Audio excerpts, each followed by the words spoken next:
You are listening to the Let Me Overthink About It podcast, where I dive into a series of topics that occupy my anxious mind. I'm Sam Madore, overthinker extraordinaire. This week, I'm overthinking about self-compassion and community compassion with Susan Henderson and Sarah Flemming. Susan Henderson is the current executive director of the Canadian Mental Health Association, Colchester East Hants branch. That's a mouthful. And Sarah Flemming is the executive director of the United Way of Colchester County.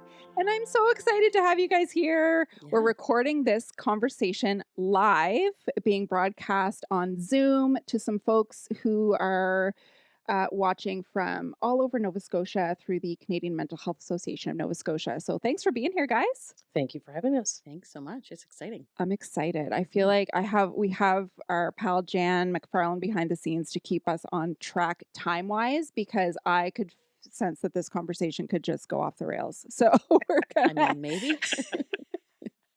You never know. You don't. So I want to start with an obvious question. When you guys think about community compassion, what does that look like for you? And I'm going to start with whoever wants to go first. I'm not going to put anybody on the spot. I'm going to try my best not to put anybody on the spot. Sarah. I'll go. Sure. Except I'm going to put Sarah on the spot. That's great. It's my favorite place to be. Yeah. So community compassion, I think, it looks different for each person. And I think that's the hardest part sometimes, is because what I feel as a community doesn't necessarily resonate with a lot of other people in my community. Right. So to be compassionate about community is just understanding that the individual aspects that we bring to it and our reason why, and the importance of inclusion. Because I think at the end of the day, for anyone, we all need to feel that sense of, whether that is a community of 2 or a community of 500, what that means to you and where you can align and feel supported and cared about. I like that. Yeah. Yeah. Awesome. I mean, I actually absolutely Don't take my answer, Susan. I absolutely agree with Sarah. I'll try not to do that. We worked together for a number of years, so this is probably going to happen. But as long as I go first. Joe, people really, it's really important when you look at compassion, and people, there's one thing to be compassionate, but people need to feel that compassion.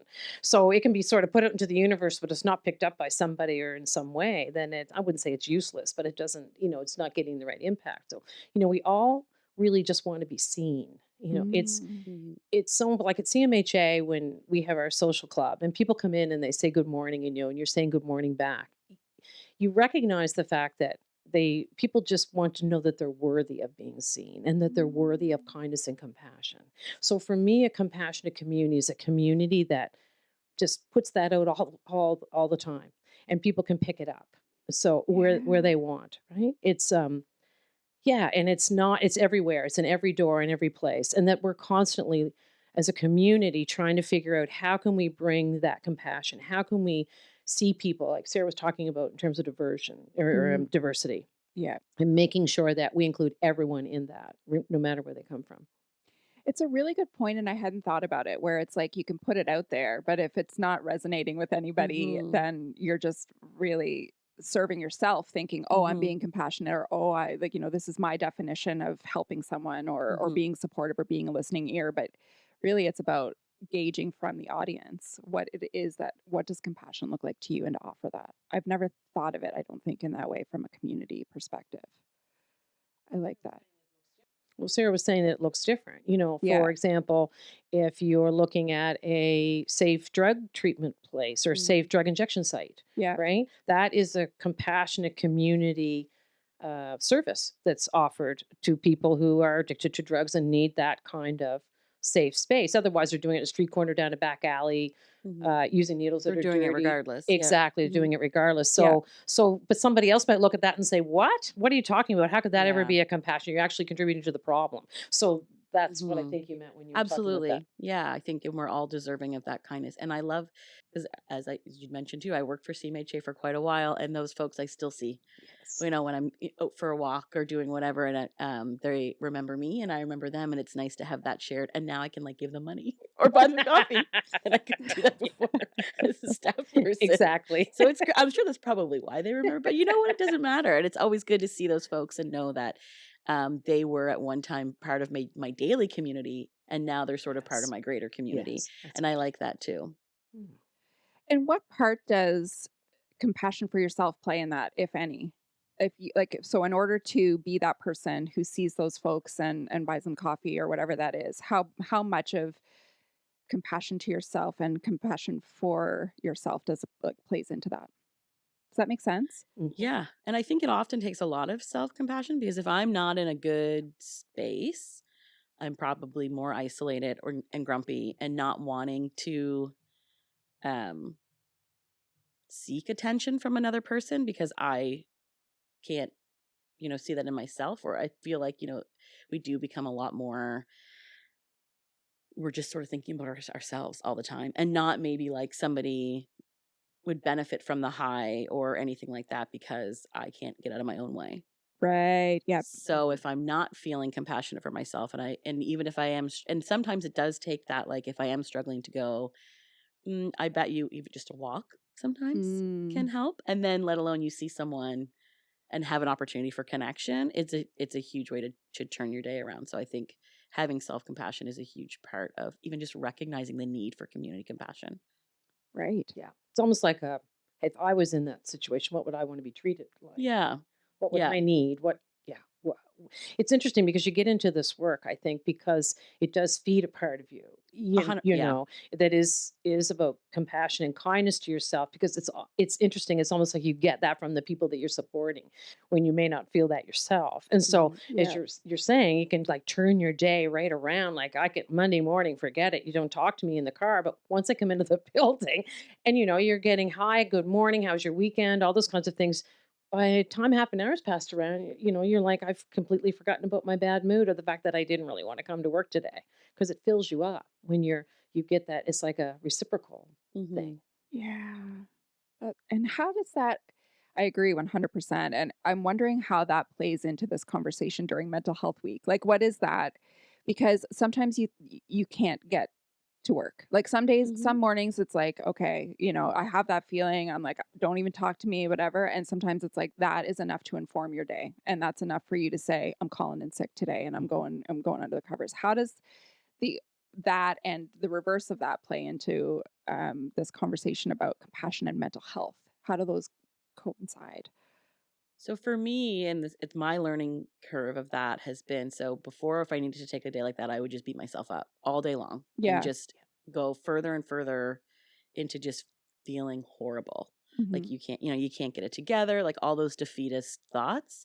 Versus now, I think recognizing to go, I'm going to take a mental health day. I'm not going to feel bad about it. If I need to sleep for 8 hours, then I'm going to sleep for 8 hours, and then I'm Yeah. going to wake up and maybe I'll have a shower and I'll just be proud of that Yeah. and not feel worse about it because I think that was and it's taken a long time to like get past that and give myself grace to just say no, or try, or God forbid, take the day before you really need it, when you're like getting there, Right. Yeah. and try and get ahead of it. But I think that self-compassion comes in there, and it's a huge help to just recognize that we all need those days And to not beat and yourself not to up be, yeah. for it. Absolutely. And I Yeah. think that's the toughest thing of all, Mhm. because Yeah. it's those, as you're saying, those defeatist thoughts you're having. I'm not good enough. And then you're behaving in a way that's then you think disappointing other people, right? So you're not Right. showing up to work. You're letting people down, that maybe you had an appointment with, or Mhm. you're just not there to support your colleagues. Well, that just makes you feel even worse, Mhm. right? Hmm. Um, so how do you give yourself grace? Like, absolutely, I agree. We need to do that, but turning that around, I think it's getting better, but Mhm. it's like that's a tough one because you're laying there at like 2 in the afternoon and you're like, I haven't even got out of bed and done anything yet.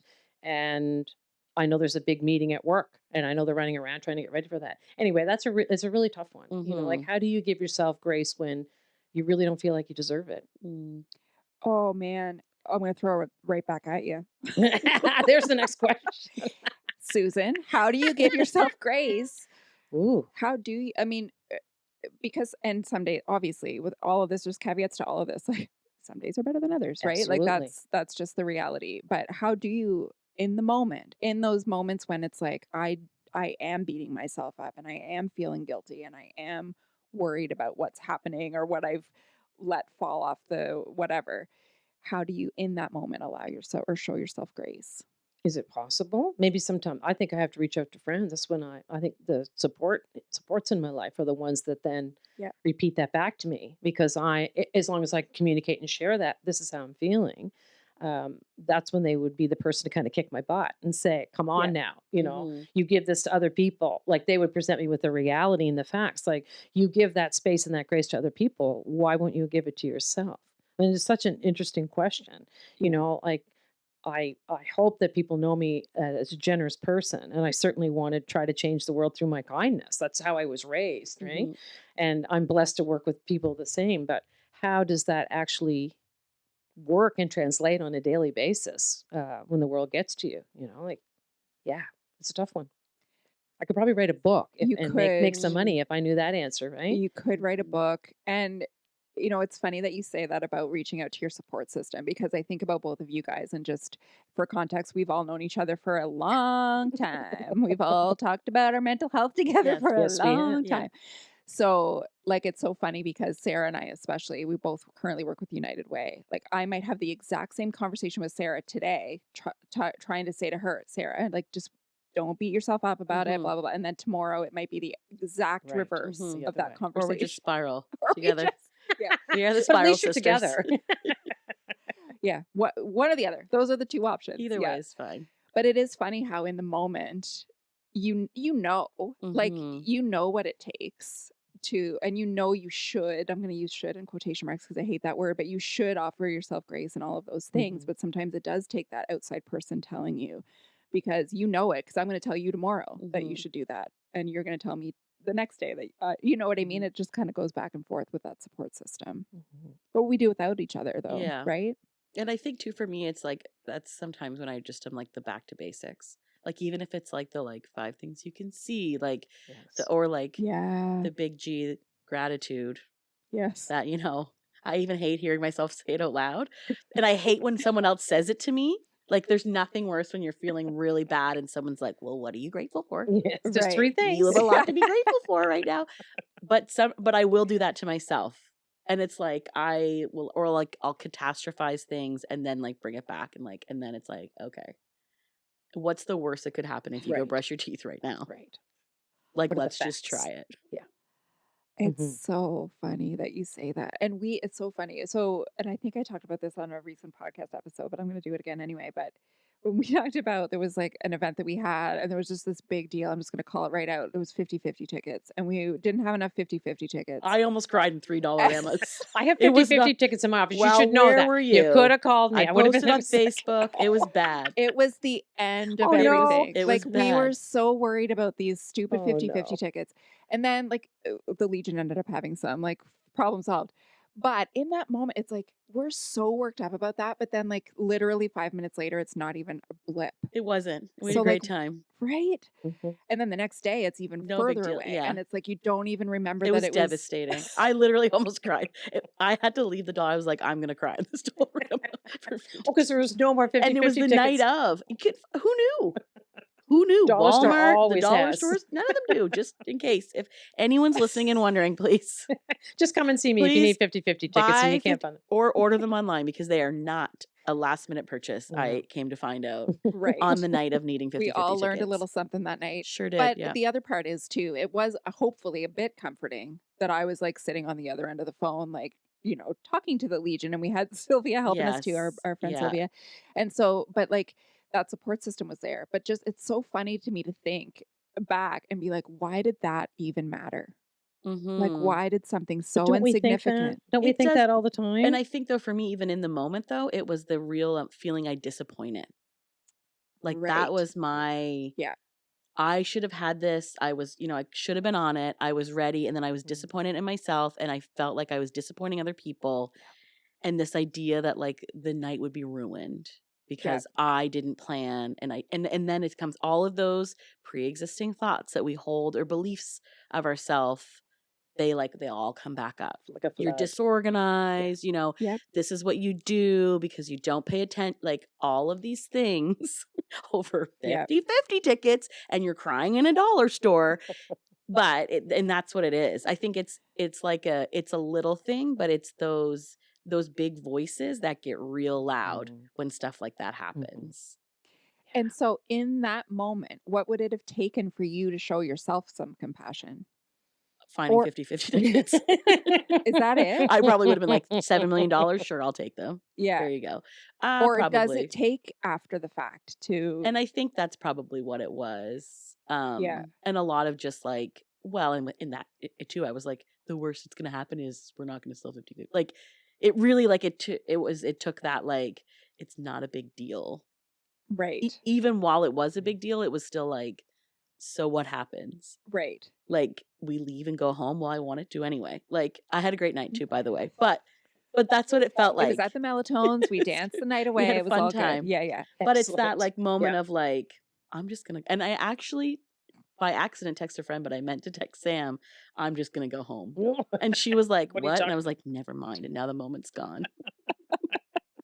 Yeah, I definitely never got No, that you didn't. text. Yeah. That was a sign. That was on purpose. It was, yeah. But yeah, so and when you just said disappointment, like that, I just got clammy hands because like for Mhm. me, the thought of disappointing anyone, Mhm. real or imagined, like, and I will imagine till I am blue in the face that I've disappointed somebody from the tiniest little thing. So when you feel like you've disappointed someone, that is just the end of it for me. Like, and it, like I just hate the thought that somebody's let down by me. Mhm. I Like, think it's everything. Mhm. yeah, You know, then you should say your value, you know, your self-value gets Mhm. impacted, and you're like, yeah, now I've really And I'm see. angry. Yeah. And we were, you know, like I said before, you've been threatening to get me on to talk about imposter syndrome. Well, here it is, right? So it's like now I've messed up, and they're going to see who I am. Really am. That I really am I knew not. we'd talk about it eventually. We're not even like a half hour in. And I'm really not this person that everybody thinks I am. I'm really not organized. I really don't know what I'm doing. I'm a mess, and now everybody's going to see it because I can't find 50-50 tickets. But it just cracks that open, and as you say, all The those mask, old yeah. voices come Yeah. through Yeah. of disappointment, and I think probably things that you heard when you were a child, right, or that your fears were based on, right?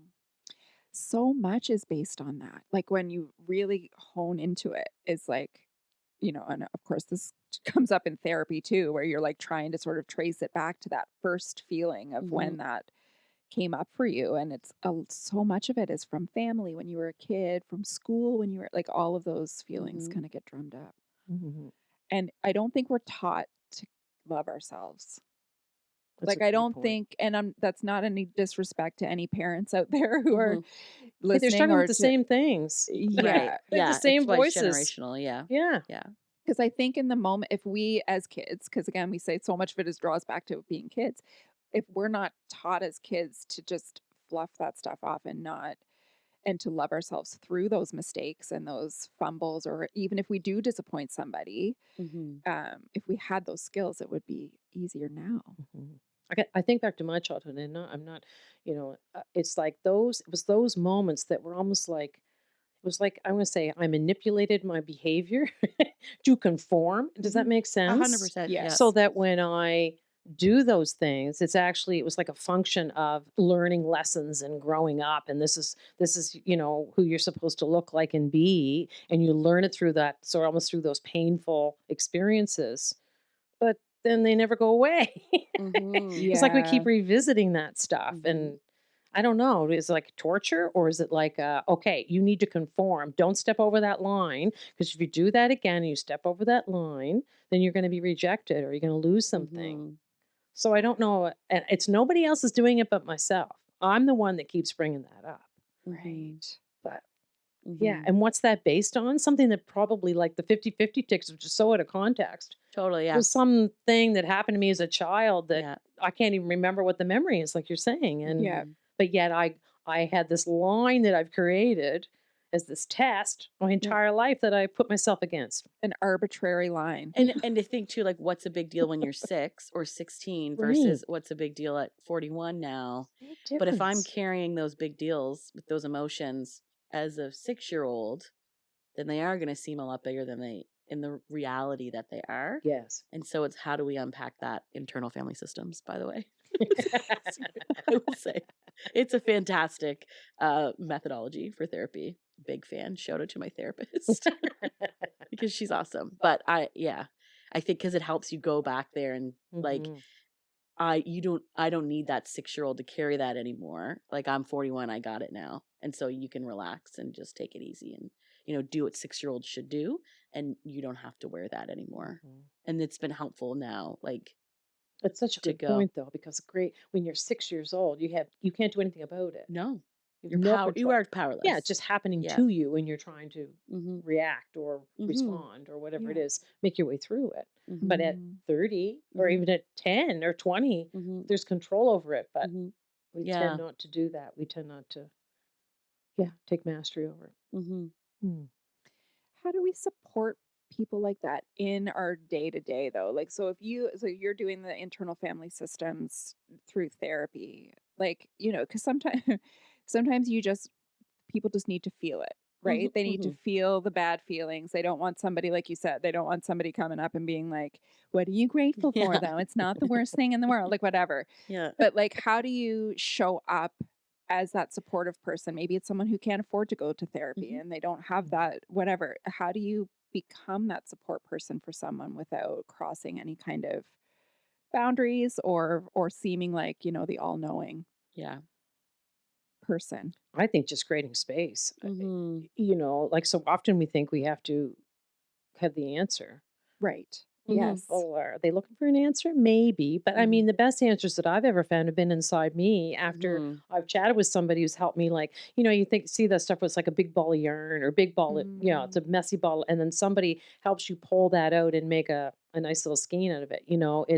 It's helping you figure that out. And again, the answer's in me. And that's the best because you could tell me till you're blue in the face, and I'm still not going to believe it until I actually say, "Oh yeah, that makes a lot of sense for me." Yeah. So for me, it's just creating space to just listen and be present with that person. And maybe I don't say anything at all except I love you and I'm here for you and I care about you. That's Mhm. it. Yeah. Does anything else really We're just matter? like, yeah, that's tough. Yeah. Yeah. That must be a lot. Like Yeah. sometimes it's just nice to hear that. Validation. Or, that sucks. Dang. Yeah. Yeah. And I think too, it comes back to if somebody does come to you, and we've certainly done this too, someone comes to you and is like, I just need to vent or whatever, or to say, are you looking for, Sometimes right? we just unintentionally do it. That's We're like, right. this is not, and at least we can say to each other, that's not what I wanted right now. So I actually just needed you to be on side with whatever I'm yeah. bitching about Yeah. right now. Excuse my language for any How kids who are wonderful, though, to watching. have a friend, though, that you can say that Yeah. to, right? We're And just just like, be quiet. I don't need any advice right now. I just want you to listen. mhm. Yeah. Or it's usually just like, There's visual cues. you're like, oh, right. This this wasn't helpful. But I think you can nip that in the bud. Like I can Yeah. say to you, Susan, what are you looking for? Like, are you looking for just an ear, somebody to listen, or are you looking for somebody to offer some Yeah. advice? And I And guess I that can be probably could helpful. tell you. Yeah, I would Mhm. probably be honest with Mhm. you for sure. Yeah, Yeah. Mhm. of course, because otherwise you're going to get advice, unsolicited advice that you weren't looking for in the first place, right? So it's really up to you to be honest in that moment Mhm. for what it is you're looking for. When you guys in the jobs you guys have, which are very community focused, how do you incorporate this into your work as executive directors of organizations? For example, when you talk about inclusion, how does that fit into conversations about community compassion? Like, how does it fit into the United Way? How does it fit into Canadian Mental Health Association? Because we've already talked about it. Everybody's going to be different. Everybody's looking for Mhm. something different. For me, I guess one of the things that I'm not so often. I might be doing the fundraising, and all that kind of stuff, but it's my staff that are kind of front and center. And Sure. it's interesting. The one thing that I interview for is kindness and compassion. And if that's not there, they usually don't Mhm. get too far in the interview process. So it's those basic things that you see through examples when people talk about, their work. And also giving people the benefit of the doubt, those kinds of things. But yeah, an openness to the human human mistakes, I guess, or the foibles of being a human being, Mm. and patience with that. Mhm. Yeah, so sort of, so in terms of screening, look for that in the interview, so that we can create that kind of space here at CMHA. Yeah. But I just think I expect my staff to be kind, and I expect that they'll come to me if they have an idea. I hopefully try to generate that kind of workspace as well. Like, Yeah. if you identify a gap, that come to me and say, "Hey, we're not doing this well. Is there something that we could do?" Sarah did that all the time. It was great. In fact, that's why you started doing housing, I think, at one Mm-hmm. point. Mm-hmm. Yeah, which is a huge area of compassion for sure. Mm-hmm. It's one of those things because you can't nonprofits, you need it. You need compassion to work in nonprofit Mm-hmm. organizations, even if you're doing finance. Like you Yeah. still need to have Mm-hmm. that compassion, but you can't find that on a resume, or you can't, you know what I mean? You can't Mhm. train that. No, it really is a soft skill, I think, that Yeah. you need to understand. And often too, it's when, like, if we're sitting at a round table, or we're calling community together, or we're looking to make system changes, the question is always who's missing and how do we get them here? Yes. And how are we creating a space that we're not asking folks to show up as a token community member, but we're asking them to be a part of creating community that does work for everyone? Because Yeah. I feel like that's a fine line too, like Yes. recognizing that I'm a white cis het woman. Exactly. So what does that mean when I'm sitting at a table? Who's not at that table? How do we get them there, and how do we make it a table that they feel comfortable and heard, and support it? Because I think that looks different too for Mhm. different community members and different people. So that's what I try and do anywhere I go, really. Like, Yeah. whether if we're talking about poverty or housing or education supports, anything, like, what's food security, what's missing, what can we do in community, um, how can we be allies and pull people in to work alongside and not work for or not work through. Because I think that goes back to your previous comment of, like, if I'm just going to fulfill some version of myself as a martyr, or however I want to be Mm. seen in community, then I need to be mindful of that, and that's not helpful either. So it's constantly checking and thinking of those things too is really important for community compassion. Mm. Yeah. I agree 100%. It's hard to find that though. Like Well, it's exhausting too. It does, there are things. There's a thing called compassion fatigue for a reason, right? yeah. It can be very difficult. Like we're all talking about, your own personal stuff gets in the way. To do this work, it can be hard, and it can be. You can see where there's resistance, and it's just easy to give up or to try to figure out another way. You're talking about like sitting at a community table. There's a vulnerability that we need to have with each other, Mm. and I don't know that we do a lot. It's hard. That's And a I think hard that's what one. I'm referring to. Yeah. It's hard to find that It that is. openness from all participants in that group, Exactly. and offering that space, and hope. I mean, you'd hope that space is there for everybody to feel comfortable. I don't know how you even evaluate that to make sure that everybody feels heard, and yeah, it is tough, and compassion exhaustion is a real thing. Is a I real mean, thing. doing the work is hard for sure. Empathy Empathy, is it's hard. And I think a lot of that too comes from boundaries. Like, I think that's a big, that's a big big B I knew that word. was going to come up. Well, and especially in this field, and Definitely. particularly if we're not mindful of trying to fill our own tanks through the joy and success of what we deem in other people, it's a real slippery slope. So it should never be the role of the client or the supported person to set a boundary. That should always be on the support worker. And I think we allow, out of compassion, Yes. and I'll say empathy, but I don't really think that's true empathy. I think it's this, like, when ego gets mixed up in compassion, and like this messy little, like, paint of, you're going to work harder than your client because their success is wrapped up in how you deem your success, when really they're just a human being existing, and they're walking through a door because they need you to meet them where they're at. And if where they're at means that they want to be unhoused and they are using drugs, and they might not success for them might mean a cell phone. Yeah. And so it's not about finding them housing, and it's not about getting them off drugs, and it's not about any of those things. It's getting them a cell phone, Right. and that's it. Yeah. And being okay with that. And I think that is a real tricky thing in this field, particularly why I don't do client support work realistically. Because you're imposing your own My thoughts and right of what Absolutely. I think an Yes. individual, how they should be showing up in this world Yes. on another human being, and I'm putting everything I can to make them become my vision of what they should be. And I think that's where things get messy, and where compassion fatigue and Yes. versus like, and also you got to wear it.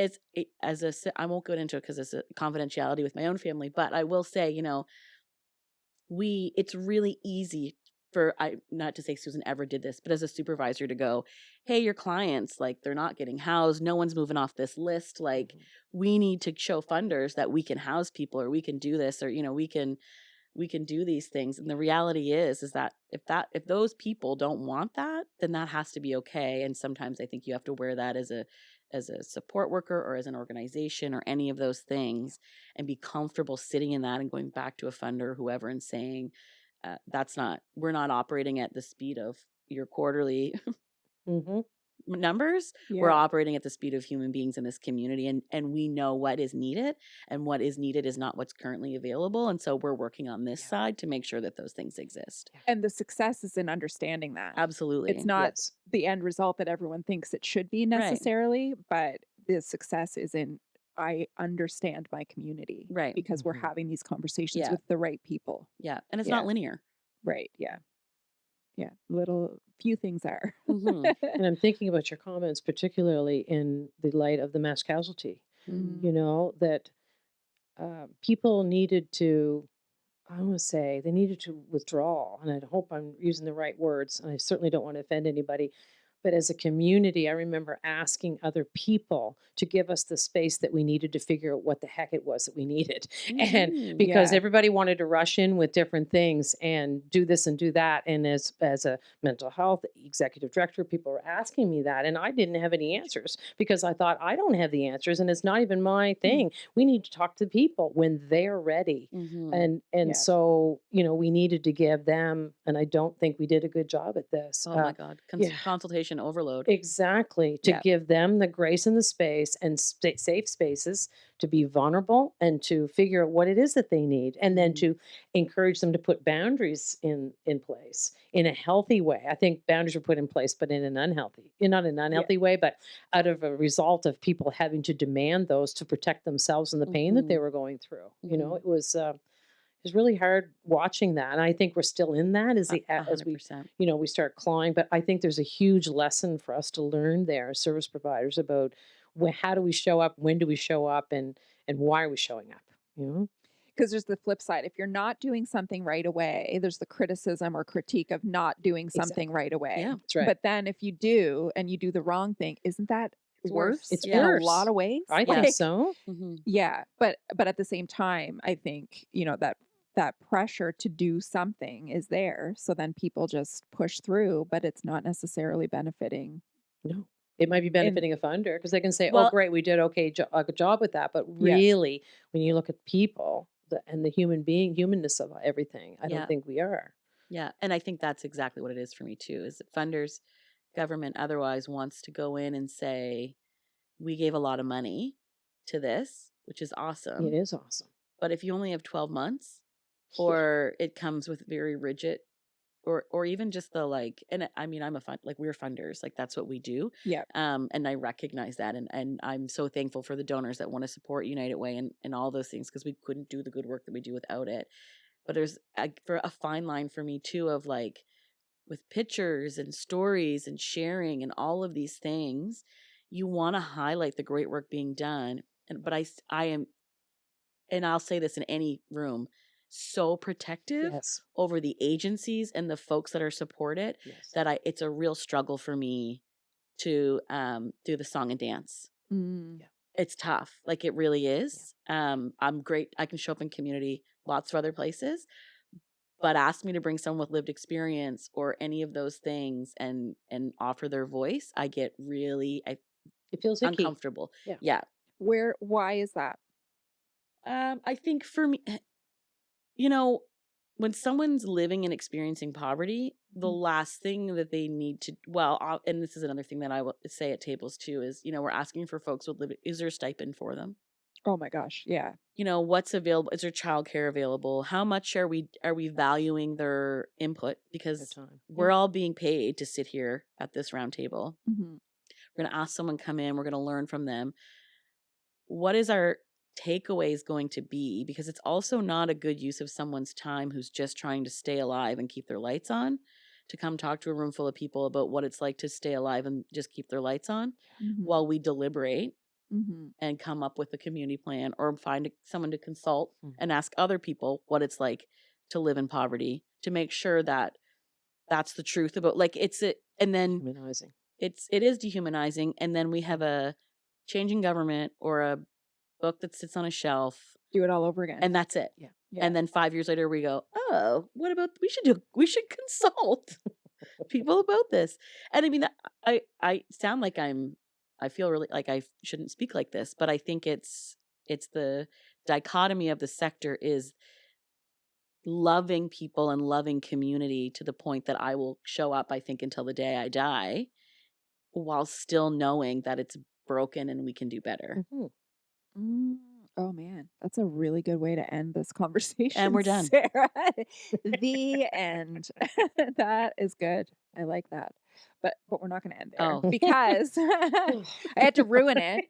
I just want to, from the perspective of compassion and community and self-love and all of those things that we've talked about, do you guys have, and I would have asked you this, Sarah was on my podcast before, so I would have asked you this before. Do you guys have like any inspirational quotes or mantras or things that you pull from? Maybe it's when you're experiencing compassion fatigue and you just need to sort of shake yourself out of it and keep going.